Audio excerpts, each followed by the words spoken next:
Hey deal makers, I'm John Simcoe. Joining me for the 5th video of the 5 rules of win-win negotiation is Norma Lafont.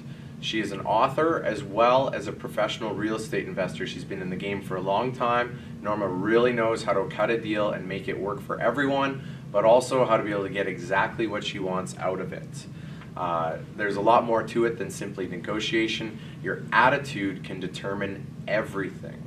So Norma's going to share us the story. This is tip number 5. All those tips are: rule number 1 is use integrity.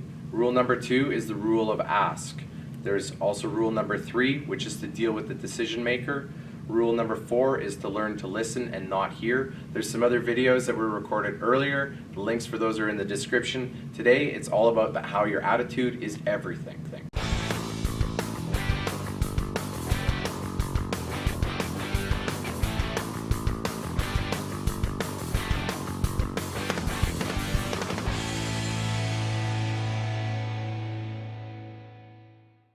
Thanks, John. I've learned the expression when I was growing up that you catch more flies with honey.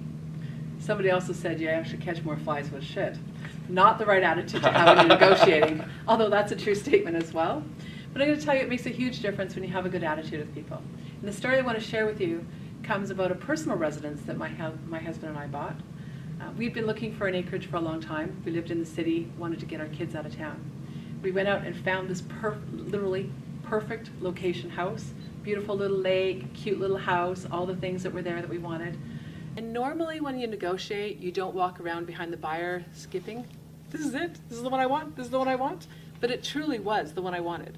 I could not contain myself, which is a really terrible position to be in if you want to negotiate a deal. Absolutely. I love it. Now let's talk price. Yep, that's happened.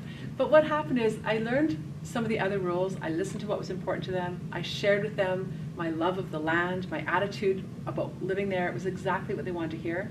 They had 2 granddaughters that lived up the hill that we'd be sharing the lake with, and I had kids. So that was the common denominator amongst them. In attitude is everything, there also comes blue chips and bargaining chips. I've learned to negotiate, to ask for so many things and be prepared to give up a ton so they feel like there's winning and losing. In this case, we asked for everything that was there. We asked for the snow blowers, the canoes, the garden tractor. If it existed on that acreage, we asked for it. 2 reasons. One is they were elderly moving into the city. You probably don't need a canoe or a sailboat in the city. Because of my attitude, we got back the most surprising answer ever. We offered him his full asking price and asked if we could have all of those bargaining blue chip things. Mr. Jasper was an elderly gentleman. He and his wife sat there and he got out his pen and his pencil and he started to calculate things, and I started to sweat thinking, oh my gosh, I've asked for all the wrong things. I don't know what to do about it. And he looked at both of us. He said, I really like you guys. So how about this? The asking price on the little acreage way back when was $89,900. He said, how about this? How does $86,000 sound? I had the same look, John. Literally, it was like, did he not understand the question or what I had offered? And he said, you know what, I really like your attitude. I like what you want to do with the farm. I don't need all these things here. I was just calculating what they were worth and what I'd have to pay a realtor. And so my attitude got us a house below value and got us all the toys we needed to get started. So your attitude is everything. It wasn't even about the money for him. So use a good attitude. Call people by their name, be respectful, smile. It's the international language of we can work this out.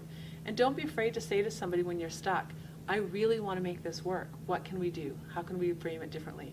You use a good attitude, you'll get great deals. You'll create win-win. Thanks, Norma. That was the 5 rules of negotiation, but there's actually a 6th video that we're going to include as a little bonus, and you guys will see that come out right away. And in that next video, Norma's going to talk about the 7 secret words. So when you combine that with all 5 of these tips, you're going to make deals that are going to be win-win, and you're going to get ahead in life. So Norma, what's your passion project? What's been fueling you lately? I am on fire. It's taken me so long to figure out what it is. And what it is I want to help parents teach their kids how to manage money. It's a lot more fun when you can live a life of choice rather than chasing bad debt. My business partner and I have co-written a book called Money Monster or Money Master. Teach your kids the basics of money and have them love every minute of it. It's short, easy to read chapters, it's systemized, it's easy to follow, it's got easy stories in it that kids can relate to, and examples of kids that have actually done our system and their feelings. So kids from 8 to 14 have done the system that we have in place, and they tell you their own attitude. So I'm excited about it. Hope you are too. Stay tuned for the book coming out. To get an update of when Norma's book is going to come out, sign up to the Deal Flow Monthly newsletter or go see her Facebook page over there, because you'll be able to get the notifications. We'll see you guys in the last video of this series.